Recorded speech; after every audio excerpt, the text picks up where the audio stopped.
নমস্কার বন্ধুরা, কেমন আছেন সবাই? সুপ্রভাত কিচেনে আপনাদের সবাইকে স্বাগত। আজ আবার একটা ভিডিও নিয়ে চলে এলাম। আজ বানাবো আলুর পরোটা। তো প্রথম থেকে লাস্ট পর্যন্ত ভিডিওটি দেখার অনুরোধ রইল। আমি প্রথমে এখানে ময়দাটা মেখে নেব। দেখুন বন্ধুরা, ময়দাটা আমার মাখা হয়ে গেছে। এটা আমি আধা ঘন্টার মতো ঢেকে রেখে দেবো। দেখুন বন্ধুরা, এখানে আমি আলুতে মশলা দেওয়ার জন্য এই মশলাটা বানিয়ে নেব।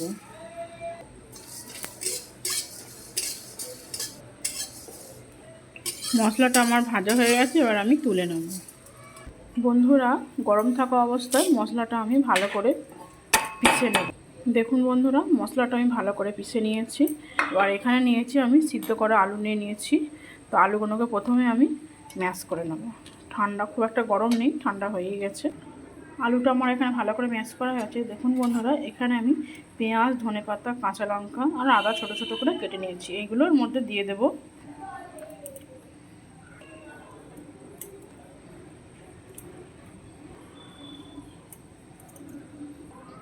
স্বাদ অনুযায়ী নুন দিয়ে দেবো।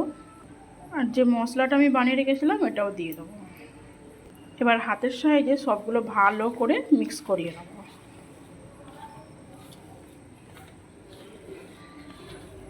দেখুন, আলুর পরোটার মশলাটা আমার রেডি হয়ে গেছে। এবার আমি ময়দার লেচিগুলো কেটে নেবো, এক এক করে পুরগুলো ভরে নেব।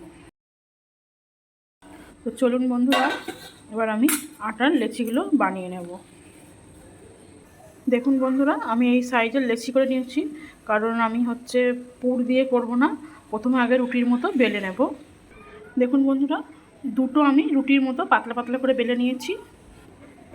এবার এর উপরে আলুর পুরটা আমি দিয়ে দেবো। দেখুন, এইভাবে আমি আলুটা চাড়িয়ে নিয়েছি। পুর দিয়ে করলেও হবে, আর আমি এটাই মনে হয় যেন ভালো হয়। পুর দিয়ে অনেক সময় ফেটে যায়, ওটা করলেও হবে, সাবধানে করতে হবে। এটা করলে যেন বেশি মনে হয় ভালো হয়। তাই জন্য আমি প্রত্যেকটা পরোটা আমি এইভাবে বানিয়ে নেব। আর এই যে রুটিটা আছে, এর মধ্যে একটু গায়ে একটু জল দিয়ে দেবো সাইড থেকে।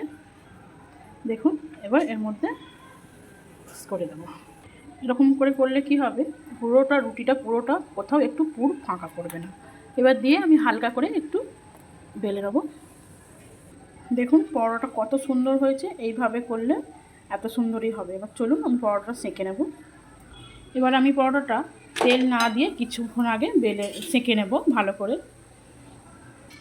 দেখুন বন্ধুরা, পরোটাটা উল্টে দিয়েছি এক পিঠটা, এই পিঠটা আমি সেঁকে নেব। তারপর আমি ভালো করে সেঁকার পর তেলটা দেবো। দেখুন ভালো করে ভাজা হয়ে গেছে। এবার আমি অল্প করে তেল দিয়ে দেবো, তেল বেশি দেওয়ার দরকার নেই।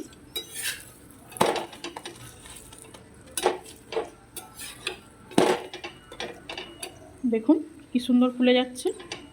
তো এইভাবে আমি সব পরোটাগুলো বানিয়ে নেব। একটা আপনাদেরকে করে আমি ভালো করে দেখালাম পুরো ভিডিওটি। দেখুন পরোটা আমার সেঁকা হয়ে গেছে। আবারও একটা পরোটা আমি বেলে নিলাম, এটাও ভাজা হয়ে গেছে। আমি তেল দিয়ে ভালো করে সেঁকে নেব। দেখুন বন্ধুরা, এটাও কি সুন্দর ফুলে যাচ্ছে। এই পজিশানে করলে কিন্তু পরোটাগুলো খুব সুন্দর হবে, কোথাও ফাটবেও না। পুরোটা মানে চাড়াবে, খুব সুন্দর খেতে লাগবে। তো দেখুন বন্ধুরা, পরোটাটা আমার হয়ে গেছে। দেখুন কত সুন্দর হয়েছে। তো চলুন এইভাবে এক এক করে সব পরোটাগুলো বানিয়ে নেওয়া যাক। বন্ধুরা, সব কটা পরোটা আমার বানানো কমপ্লিট। এটাই আমি লাস্ট বানাবো। তার আগে আপনাদেরকে বলবো, আমার এই আলুর পরোটা এরকমভাবে বানানো, একবার বাড়িতে এই পদ্ধতিতে বানিয়ে দেখুন, কতটা সুন্দর সফট খেতে লাগে।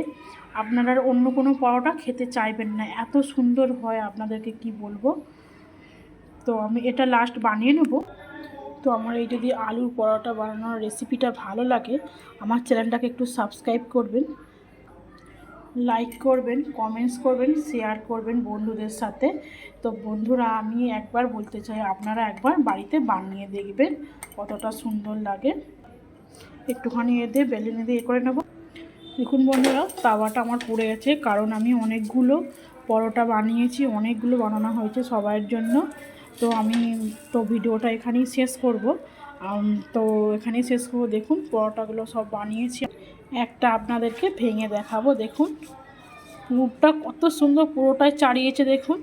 তো এখানে ভিডিওটা আমি শেষ করছি। ধন্যবাদ।